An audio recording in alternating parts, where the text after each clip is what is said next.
Assalamualaikum warahmatullahi wabarakatuh. Perkenalkan kami dari kelompok 7 kelas manajemen 1C. Di sini kami akan menjelaskan mengenai aspek pembinaan akhlak dalam Islam.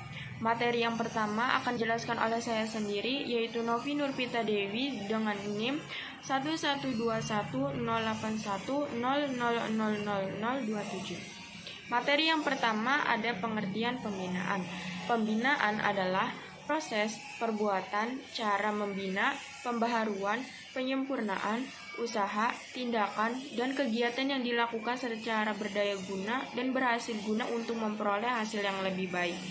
Pengertian akhlak. Akhlak secara etimologi dari bahasa Arab bentuk jamak dari kata khuluq, yang berarti budi pekerti, perangai, tingkah laku atau tabiat. Pada hakikatnya khuluq, budi pekerti atau akhlak adalah suatu kondisi atau sifat yang telah meresap dalam jiwa dan menjadi kepribadian hingga timbul berbagai macam perbuatan dengan cara spontan dan mudah tanpa dibuat-buat dan memerlukan pemikiran. Tujuan pembinaan akhlak. Tujuan pembinaan akhlak yaitu untuk membentuk pribadi manusia bermoral baik dan mulia dalam bertingkah laku. Dengan kata lain, pendidikan akhlak yaitu untuk melahirkan manusia yang memiliki keutamaan atau al-fadilah. Nama saya Berliana Hijriati dengan NIM 1121081000000160. Saya akan menjelaskan tentang metode pembinaan akhlak.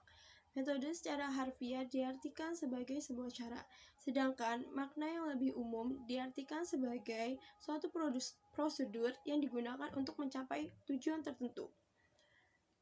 Ada beberapa metode pembinaan akhlak yang dapat dilakukan sesuai dengan perspektif Islam, yaitu sebagai berikut. 1. Metode uswah atau teladan, yaitu sesuatu yang pantas untuk diikuti karena mengandung nilai-nilai kemanusiaan. Manusia teladan yang harus kita contoh dan teladani adalah Rasulullah Shallallahu Alaihi Wasallam. Aplikasi metode teladan diantaranya adalah tidak menjelek-jelekan seseorang, menghormati orang lain, berpakaian sopan, dan tidak berbohong, dan lain sebagainya.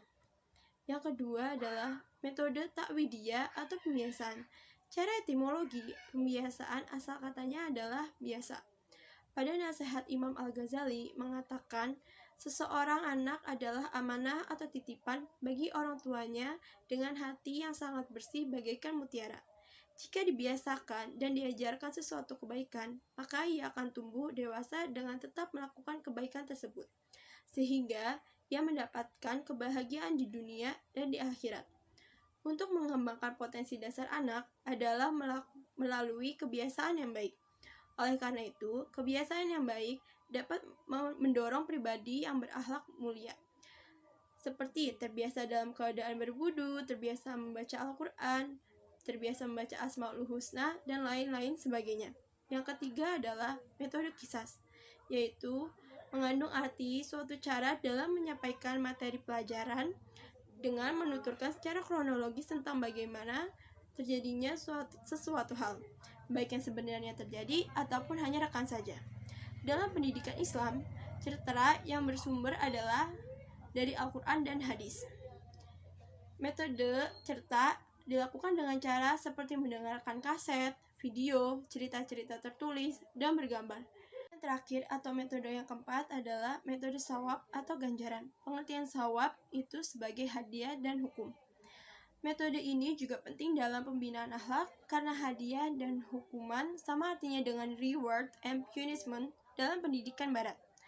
Hadiah bisa menjadi dorongan spiritual dalam bersikap baik, sedangkan hukuman dapat menjadi remote control dari perbuatan tidak terpuji. Sekian penjelasan dari saya. Saya Abimlah Panguji dengan NIM 112108100149. Pada kesempatan kali ini, saya akan membahas tentang hubungan akhlak dengan etika, moral, budi pekerti, dan adat istiadat.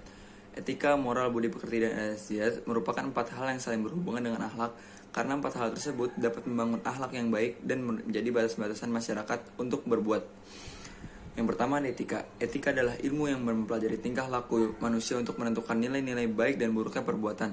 Etika di sini berfungsi sebagai norma yang digunakan masyarakat untuk bagaimana menjalankan hidupnya dengan benar. Yang kedua ada moral. Moral merupakan suatu istilah yang digunakan untuk menentukan batas-batas dari sifat dan perbuatan yang secara layak dapat dikatakan benar, salah, baik, dan buruk. Moral di sini berarti perbuatan dan perilaku masyarakat sesuai dengan norma dan nilai yang dianut. Yang ketiga ada budi pekerti. Budi pekerti dapat diartikan sebagai alat batin untuk menimbang dan menentukan mana yang baik dan mana yang buruk. Budi pekerti merupakan hal yang sama seperti etika dan moral. Bedanya, budi pekerti muncul dari batin individu masing-masing. Salah satu contohnya adalah membantu orang yang kesusahan. Yang keempat dan terakhir adalah adat istiadat. Adat istiadat merupakan kebiasaan yang menggambarkan perilaku manusia dalam kehidupan bermasyarakat di daerah waktu tertentu. Adat istiadat terdapat di daerah-daerah tertentu. Contohnya adalah adat untuk perkawinan dan berpakaian. Sekian dari kami, kurang lebihnya mohon maaf. Wallahul muwaffiq ila aqwamit thoriq. Wassalamualaikum warahmatullahi wabarakatuh.